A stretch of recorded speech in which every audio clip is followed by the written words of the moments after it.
Shigeru Miyamoto has been quoted as saying he wasn't a big fan of F-Zero GX, the GameCube classic many consider the best F-Zero release to date. Whether that has anything to do with the series' absence on Wii, who knows? All I do know is that if you're looking for an F-Zero game on Wii, this is probably your best bet. It's a video game based on the 2008 film adaptation of Speed Racer. You're probably expecting it to suck too, but lo and behold, this is one of the better movie games you'll ever play in your life. It kind of takes away the sting of not having a new F-Zero game since the indictment of Martha Stewart, only not really. Go Speed Racer!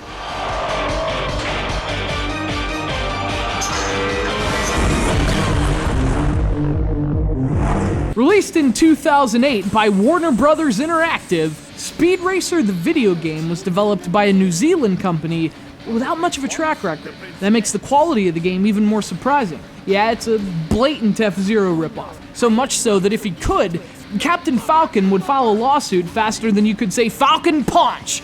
But honestly, who cares? I mean, to hell with originality. For a movie game, this is as good as it gets.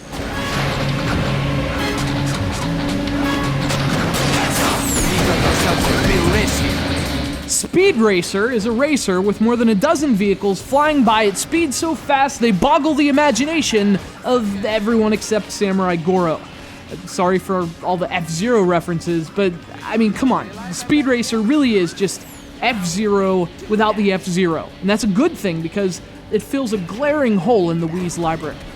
Aside from its quality, I think the most surprising thing about Speed Racer is its controls and the fact that they aren't terrible. The game was released in 2008, back when developers forced motion into their games and didn't even consider adding an alternative. So you play with tilt, and listen, I despise tilt steering, but it's actually pretty adequate in Speed Racer. That's because the tracks are more forgiving than those in F-Zero. They actually kind of lead you into the turn, so steering is a lot smoother.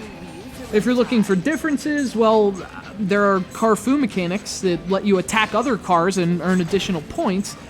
You can also enter this crazy alternate dimension when you save up your boosts. On the negative side, it's not as pretty or as fast as GX, and the multiplayer is limited to split screen. I mean, there's not much here you haven't seen before, but that's kind of the point. Fans wanted to see this on Wii, albeit in a different form, but they never got it, so that's where Speed Racer fits in. If you're really desperate for an F-Zero-like experience on your Wii, this is a perfectly solid little racer. Besides, it's not like you have a choice, right?